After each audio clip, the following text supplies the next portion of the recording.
Hey everyone, welcome to the Hello. CV writing workshop delivered by myself, Teddy, and Emma. And so we'll just be explaining to you what a CV is and give you an example of how to write one today. So Emma, if you go to the next slide.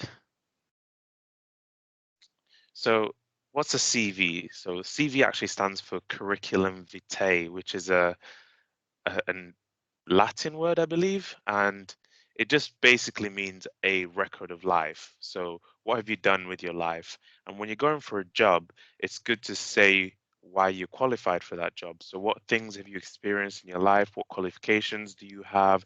What jobs have you had in the past that make you a good candidate for a specific job? So, that's the purpose of a CV, basically. And the CV itself is meant to again, give a record of your life. So we need to know who you are, what's your name, a little bit about yourself, personal details. Some people put a personal profile, say, um, talk about their character and the sort of person that they are. That's an optional thing to do. And then they want to know what sort of education you've had, what work experience you've had, and any achievement or skills or interests that you have, because they know they're not hiring just a machine. They want to understand who are you, what do you value, what do you like to do, and what skills do you have? So this is going to be an interactive session, so we hope you take part. Um, Emma will be going through and filling these details out. So what we need from you is to get a piece of paper and something to write with and join us. Feel free to pause the video when we're going through the sections and fill in your own personal details. So Emma, over to you to fill in the CV.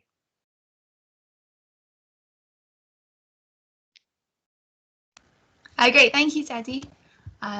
So, yeah, I'm going to be talking about what you should include in each of these sections. And if you divide your paper up into um, 6 sections and give the following labels, we're going to use Mary Curie as an example.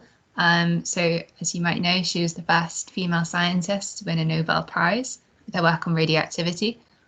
We don't think that she would have written a CV herself, but we're going to use her as an example for the workshop and make it a bit more interesting than just using a made-up person. So, um, our first section is personal details. So this is probably the easiest one to fill out. So you can put your date of birth, your home address, an email that you can be contacted on, and a phone number.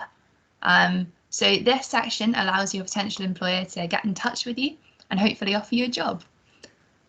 So we've got Marie Curie, born in 1867 in Warsaw.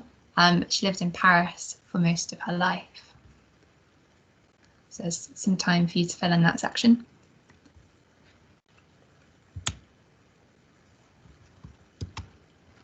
So education. So this section is a record of all the schools you've attended. You don't need to go back as far as your nursery school, but definitely put your secondary education and probably as your primary school as well. Put education in reverse chronological order, so the most recent first, and put the years you attended and the name of the school, and then in bullet points underneath you can put exams you sat when you were there.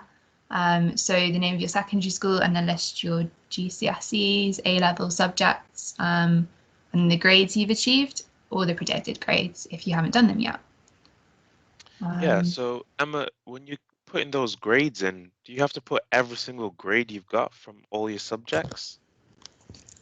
So you can select, because the beauty of the CV is that you can pick the best things that you want your employer to see and put them on there. So I'd say include all your GCSEs you want your employer to see. Yeah, So like the ones that are relevant to what you're applying for.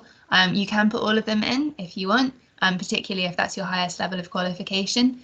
But yeah, for me, I would put I've got 10 GCSEs, including like an A in this, an A in this, or something like that. So, but yeah, I would say for you guys, probably listing all your subjects is not a bad idea. okay.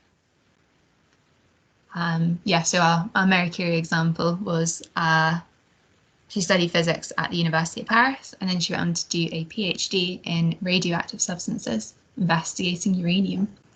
Wow. Yeah, so take some time to fill out that section and write down all the schools you've attended. And then on to work experience. So this section is paid or unpaid work experience. So if you've had a job or done some voluntary role, then you can put that in this section too. And this is also in reverse chronological order. So this is anything from work shadowing at a company to doing a paper round. And you can include a brief description of your job role and your responsibilities and the skills you gained when doing that job. So even if it's not like bang on relevant to the job you're applying to, it shows that you've been busy developing your competencies and like working in teams and that kind of thing. So yeah, this is basically a record of any kind of positions or roles that you've had outside school. So I suppose the jobs are kind of showing where you get your skills from and what sort of things you've built up through your working life. But I have a question. Do I need to list every single job I've had again? Do I? You said I can list from paper round to shadowing. Should I list everything or be selective again?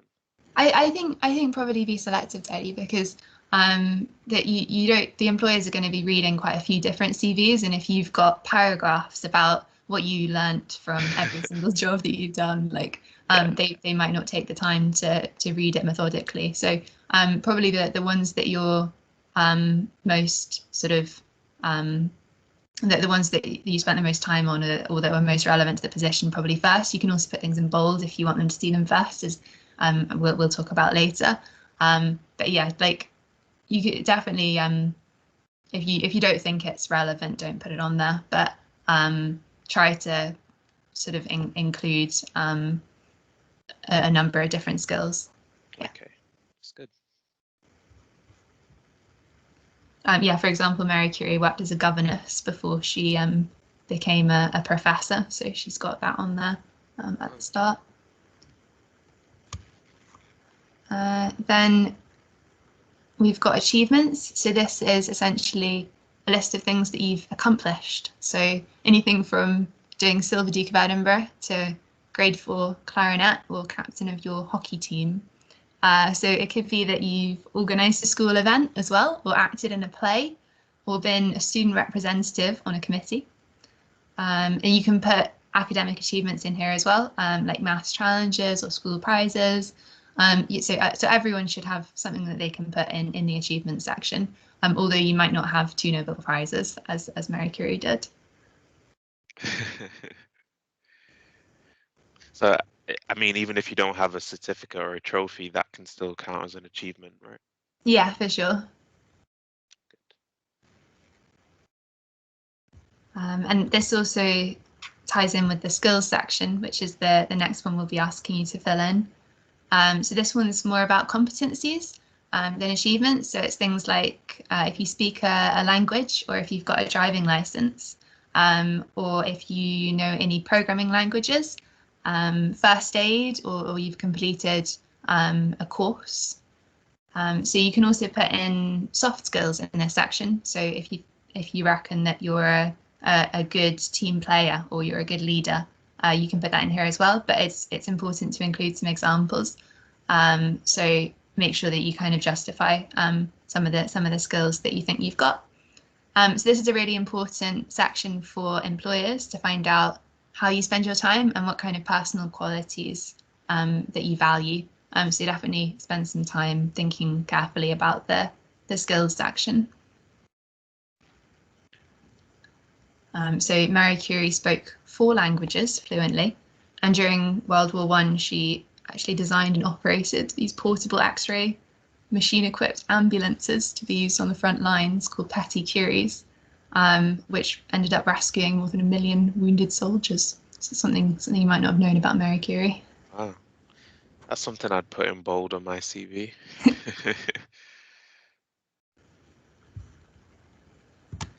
And finally, we've got a section for interests. So this is things that you like doing outside of school. So maybe something you've not got the chance to mention in an earlier section, like you enjoy playing music or bike riding or creative writing. And again, make sure you include some examples. So don't just say you like hill walking, but say you've walked the South Downs and the Pennine Way. So that kind of makes the employer see that you're a kind of well-rounded person. And Marie Curie enjoyed volunteering, and she also paved the way for more women to go into STEM careers. Wow. Can you put something like, what if my interest is, I don't know, watching reality TV? Should that go on my CV? Oh, probably not. I guess it depends on what you're applying for. If you're applying to be a media consultant or something, that could be a good piece of experience. But yeah, probably not.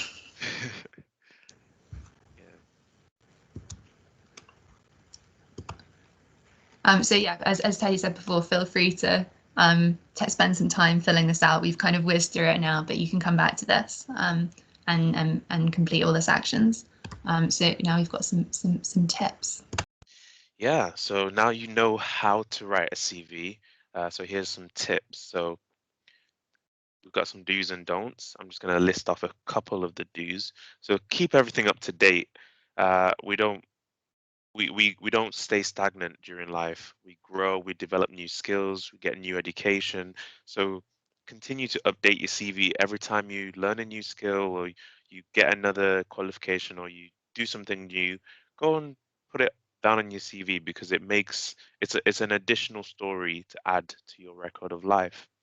And also tailor your CV to the job that you're applying for. There's no point in putting everything that you've ever done when only 10% of it is useful for the job that you're applying for. So look at the job that you're applying for. What are their requirements? And tailor your CV specifically for that job. Um, Spelling and grammar, that goes without saying. Make sure you run a spell check on it. There's nothing worse than having a massive spelling mistake in your CV. Um, and lastly, I really think using clearly defined sections is a game changer for your CV. We ask you to draw the lines on the sheet of paper. That's a way of sectioning out your CV, and people don't have time sometimes to read the whole thing, so they might just pick a specific section and read what you've got for that section. So section out your CV is really important, and make sure you do that. Now, a couple of the don'ts. Don't go over 2 pages. It is a record of your life, but it's not an autobiography. It's just it's a highlight of your life. So don't go over 2 pages. We did a 1 page CV. If you can fit everything on 1 page, that's great. If you have to spill over to the other side of the page, that's also great. But don't go to the third page. And make sure everything that you put in the CV is relevant. So don't add fluff like we mentioned earlier. Also, be careful with the font that you use. I mean, don't use funky fonts like Chiller on your CV. Use standard fonts, something like Times New Roman or Arial or Calibri. Those are the ones that you want to go for. They're nice, clean, and professional. The last thing, don't mention money in your CV. That's something that should be reserved maybe for your interview or when you've actually got an offer. But don't mention money in your CV because it just sets a bad precedent for the interview. So these are a couple of the do's and don'ts. If you stick to these and you abide by them, I'm sure you guys will be getting jobs in no time. Okay, last thing to mention is use social media. A lot of the jobs are found on social media right now. You can use LinkedIn. If you don't have a LinkedIn, I'd encourage you to get one. LinkedIn, think about it as Facebook for professionals. This is a place where professionals come and interact and get to see what interests you have. And yes, it's a great place for networking and finding jobs. And references, make sure you got at least 2 references, one academic and one personal. And even if you don't have a reference just yet, you can put at the bottom references available upon request and just make sure that you've got those references ready Well, that brings this session to an end. We hope you guys have enjoyed it and you've learned something new today. And we just wish you all the best in your future CV writing and job applications. Bye, guys. Bye, everyone. Thanks, everyone. Bye.